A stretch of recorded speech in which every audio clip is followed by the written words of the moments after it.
ರಾಜ್ಯ ರಾಜಕೀಯದಲ್ಲಿ ಸತೀಶ್ ಜಾರಕಿಹೊಳಿ ಮನೆ ಪವರ್ ಸೆಂಟರ್ ಆಯ್ತಾ ಅನ್ನುವ ಮಾತುಗಳು ಕೇಳಿ ಬರುತ್ತಿದೆ. ಬೆಳಗ್ಗೆ ಅಷ್ಟೇ ಸತೀಶ್ ಮನೆಗೆ ವಿಜಯೇಂದ್ರ ಭೇಟಿ ಕೊಟ್ಟು ಚರ್ಚೆ ಮಾಡಿದ್ರು. ಇದರ ಬೆನ್ನಲ್ಲೇ ಡಿಕೆ ಸುರೇಶ್ ಕೂಡ ಸತೀಶ್ ಜಾರಕಿಹೊಳಿ ಅವರನ್ನ ಭೇಟಿಯಾದರು. ಇನ್ನು ಭೇಟಿ ಬಳಿಕ ಮಾಧ್ಯಮಗಳಿಗೆ ಮಾತನಾಡಿರುವ ಡಿಕೆ ಸುರೇಶ್, ಸತೀಶ್ ಜಾರಕಿಹೊಳಿ ಅವರು ನಮ್ಮ ಪಕ್ಷದ ಹಿರಿಯರು, ಪ್ರಭಾವಿ ಸಚಿವರೂ ಆಗಿದ್ದಾರೆ. ಕನಕಪುರ ಅಭಿವೃದ್ಧಿ ವಿಚಾರವಾಗಿ ಭೇಟಿ ಮಾಡಿದ್ದೇನೆ. ಸಿಎಂ ಹಣ ಬಿಡುಗಡೆ ಮಾಡಿದ ತಕ್ಷಣ ಕೊಡ್ತೇವೆ ಅಂತ ಹೇಳಿದ್ದಾರೆ. ಇದರಲ್ಲಿ ಯಾವುದೇ ರಾಜಕಾರಣ ಇಲ್ಲ ಅಂತ ಹೇಳಿದ್ರು. ಏನಿಲ್ಲ, ಅವರು ನಮ್ಮ ಪಕ್ಷದ ಹಿರಿಯ ನಾಯಕರು ಮತ್ತು ಪ್ರಭಾವಿ ಸಚಿವರು. ಕನಕಪುರ ವಿಧಾನಸಭಾ ಕ್ಷೇತ್ರಕ್ಕೆ ಸಂಬಂಧಪಟ್ಟಂತ ಕೆಲವು ಕಾಮಗಾರಿಗಳ ಮಂಜೂರಾತಿಗಾಗಿ ಅವರ ಬಳಿ ಬಂದು ಮಾತನಾಡಿದ್ದೇನೆ. ಸಕಾರಾತ್ಮಕವಾಗಿ ಸ್ಪಂದಿಸಿದ್ದಾರೆ.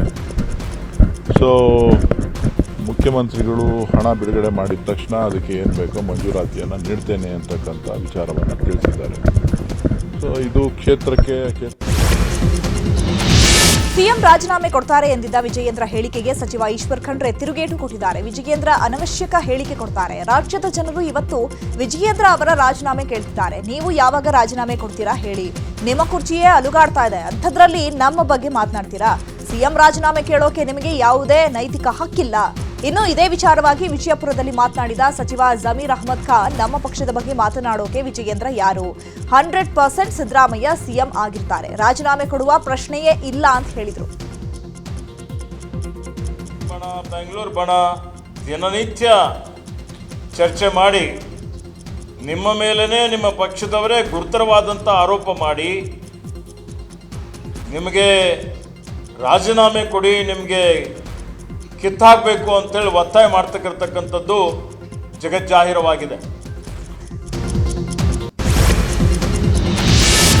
ಸರ್ಕಾರ ಪತನವಾಗುತ್ತೆ ಅಂತ ಹೇಳಿದ ವಿಜಯೇಂದ್ರ ವಿರುದ್ಧ ಮಾಗಡಿ ಶಾಸಕ ಎಚ್.ಸಿ. ಬಾಲಕೃಷ್ಣ ನಾಲಿಗೆ ಹರಿಬಿಟ್ಟಿದ್ದಾರೆ.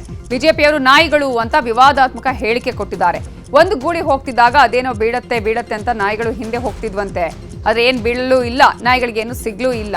ಅದೇ ರೀತಿ ಬಿಜೆಪಿಯವರು ಕೂಡ ಅವ್ರ ಕನಸು ಕಾಣಲಿ ತಪ್ಪೇನಿಲ್ಲ ಅಂತ ಹೇಳಿ ನಾಯಿಗೆ ಹೋಲಿಸಿ ಬಿಜೆಪಿ ನಾಯಕರ ವಿರುದ್ಧ ವಾಗ್ದಾಳಿ ನಡೆಸಿದ್ದಾರೆ. ಬಿಜೆಪಿಗೆ ಯಾವುದೇ ಕಾರಣಕ್ಕೂ ಸೇರೋದಿಲ್ಲ ಅಂತ ಮಾಜಿ ಡಿಸಿಎಂ ಕೆಎಸ್ ಈಶ್ವರಪ್ಪ ಹೇಳಿದ್ದಾರೆ. ಹುಬ್ಬಳ್ಳಿಯಲ್ಲಿ ಮಾತನಾಡಿದ ಅವರು, ರಾಯಣ್ಣ ಚೆನ್ನಮ್ಮ ಬ್ರಿಗೇಡ್ ಸಂಘಟನೆ ಮಾಡಿದ್ರೆ ಒಳ್ಳೆಯದು ಅಂತ ಹೇಳಿದ್ದಾರೆ. ಇದು ಈಗಿನ ಸಮಾಜಕ್ಕೆ ಆಗ್ತಾ ಇರೋ ಅನ್ಯಾಯದ ವಿರುದ್ಧ ಹೋರಾಡಲಿದೆ. ನಮ್ಮ ಬ್ರಿಗೇಡ್ ಅನ್ನ ನಿಲ್ಲಿಸಲ್ಲ ಅಂತ ಹೇಳಿದ್ರು. ಇದೇ ವೇಳೆ ಬಿಎಸ್ವೈ ಬಿವೈಬಿ ವಿರುದ್ಧವೂ ಕಿಡಿಕಾರಿದ್ರು.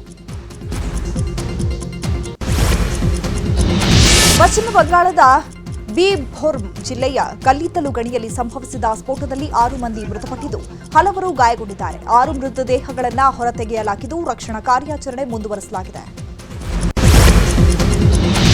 ಮನಿ ಲಾಂಡ್ರಿಂಗ್ ಪ್ರಕರಣದಲ್ಲಿ ಆರ್ಜೆಡಿ ಮುಖ್ಯಸ್ಥ ಲಾಲು ಪ್ರಸಾದ್ ಯಾದವ್ ಮತ್ತವರ ಮಕ್ಕಳಿಗೆ ಜಾಮೀನು ಮಂಜೂರಾಗಿದೆ. ಇವತ್ತು ರೋಸ್ ಅವೆನ್ಯೂ ಕೋರ್ಟ್ಗೆ ಲಾಲು ಪ್ರಸಾದ್ ಯಾದವ್ ಹಾಗೆಯೇ ಪುತ್ರರಾದ ತೇಜಸ್ವಿ ಯಾದವ್, ತೇಜ್ ಪ್ರತಾಪ್ ಯಾದವ್ ಹಾಗೆಯೇ ಪಕ್ಷದ ಮುಖಂಡರು ಹಾಜರಾಗಿದ್ರು. ವಿಚಾರಣೆ ನಡೆಸಿದ ಕೋರ್ಟ್ 1 ಲಕ್ಷ ಬಾಂಡ್ ಸಲ್ಲಿಸಿದ ಬಳಿಕ ಷರತ್ತುಬದ್ಧ ಜಾಮೀನನ್ನು ಮಂಜೂರು ಮಾಡಿದೆ. ಪ್ರಧಾನಿ ನರೇಂದ್ರ ಮೋದಿ ಸಾರ್ವಜನಿಕ ಆಡಳಿತ ಕ್ಷೇತ್ರಕ್ಕೆ ಧುಮುಕಿ ಇವತ್ತಿಗೆ 23 ವರ್ಷ. ಸದ್ಯ ಪ್ರಧಾನಿಯಾಗಿ 11 ಹಾಗೂ ಅದಕ್ಕೂ ಮುನ್ನ ಗುಜರಾತ್ ಸಿಎಂ ಆಗಿ 12 ವರ್ಷಗಳ ಕಾಲ ನರೇಂದ್ರ ಮೋದಿ ಅವರು ಅಧಿಕಾರ ನಡೆಸಿದ್ದಾರೆ. ಗುಜರಾತ್ ಸಿಎಂ ಆದ ಬಳಿಕ ಇಲ್ಲಿಯವರೆಗೆ ಒಂದಲ್ಲ ಒಂದು ಹುದ್ದೆಯನ್ನ ಮೋದಿ ಅಲಂಕರಿಸಿರುವುದು ವಿಶೇಷವಾಗಿದೆ. ಪ್ರಧಾನಿ ಮೋದಿ ಗುಜರಾತ್ ಸಿಎಂ ಆಗಿದಾಗ ಹಲವು ಅಭಿವೃದ್ಧಿ ಕಾರ್ಯವನ್ನ ಮಾಡಿರುವುದನ್ನ ಈಗಲೂ ಗುಜರಾತ್ ಜನತೆ ಸ್ಮರಿಸುತ್ತಾರೆ. ಪ್ರಧಾನಿ ಮೋದಿ ಅವರ 23 ವರ್ಷಗಳ ಈ ವಿಜಯ ಸಂಕಲ್ಪವನ್ನ ಈಡೇರಿಸಲು ಗುಜರಾತ್ ಸರ್ಕಾರ ಇವತ್ತಿನಿಂದ ಅಕ್ಟೋಬರ್ 15ರವರೆಗೆ ಅಭಿವೃದ್ಧಿ ಸಪ್ತಾಹವನ್ನ ಆಚರಿಸುತ್ತಾರೆ.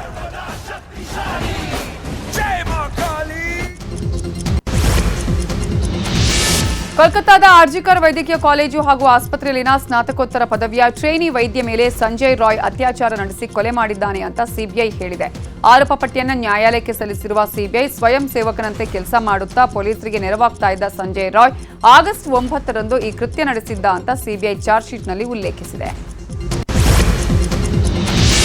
ಉತ್ತರ ಪ್ರದೇಶದ ಹಥ್ರಾಸ್ನಲ್ಲಿ ಸರ್ಕಾರ ನೀಡುವ ಸೌಲಭ್ಯವನ್ನು ಪಡೆದುಕೊಳ್ಳಲು ಸಹೋದರಿಗೆ ತಾಳಿ ಕಟ್ಟಿರುವ ಘಟನೆ ಉತ್ತರ ಪ್ರದೇಶದ ಹಥ್ರಾಸ್ನಲ್ಲಿ ನಡೆದಿದೆ. ಈ ಬಗ್ಗೆ ಸ್ಥಳೀಯರು ನೀಡಿದ ದೂರಿನ ನಂತರ ವಂಚನೆ ಬಯಲಾಗಿದ್ದು ಸ್ಥಳೀಯ ಎಸ್ಡಿಎಂ ಕ್ರಮ ಕೈಗೊಂಡು ತನಿಖೆಗೆ ಆದೇಶಿಸಿದೆ. ವೈದ್ಯಕೀಯ ವಿಭಾಗದ 2024ನೇ ಸಾಲಿನ ನೊಬೆಲ್ ಪ್ರಶಸ್ತಿಯನ್ನ ಮೈಕ್ರೋ ಆರ್ಎನ್ಎ ಅನ್ವೇಷಣೆಗೆ ಘೋಷಿಸಲಾಗಿದೆ. ವಿಕ್ಟರ್ ಅಂಬ್ರೋಸ್ ಮತ್ತು ಗ್ಯಾರಿ ರುವೆನ್ ಮೈಕ್ರೋ ಆರ್ಎನ್ಎ ಹಾಗೂ ಪೋಸ್ಟ್ ಟ್ರಾನ್ಸ್ಕ್ರಿಪ್ಷನ್ ಜೀನ್ ನಿಯಂತ್ರಣದಲ್ಲಿ ಅದರ ಪಾತ್ರ ಅನ್ವೇಷಣೆ ಮಾಡಿದ್ದಕ್ಕಾಗಿ ನೊಬೆಲ್ ಪ್ರಶಸ್ತಿಯನ್ನ ಘೋಷಿಸಲಾಗಿದೆ. ದ್ವಿಪಕ್ಷೀಯ ಸಂಬಂಧವನ್ನು ಗಟ್ಟಿಗೊಳಿಸುವ ನಿಟ್ಟಿನಲ್ಲಿ ಭಾರತ ಮಾಲ್ಡೀವ್ಸ್ ಕರೆನ್ಸಿ ವಿನಿಮಯ ಒಪ್ಪಂದಕ್ಕೆ ಸಹಿ ಹಾಕಿದೆ. ಈ ಒಪ್ಪಂದದಿಂದಾಗಿ ಮಾಲ್ಡೀವ್ಸ್ಗೆ ವಿದೇಶಿ ವಿನಿಮಯ ಮೀಸಲು ಸಮಸ್ಯೆಗಳನ್ನು ಪರಿಹರಿಸಿಕೊಳ್ಳುವುದು ಸಾಧ್ಯವಾಗಲಿದೆ.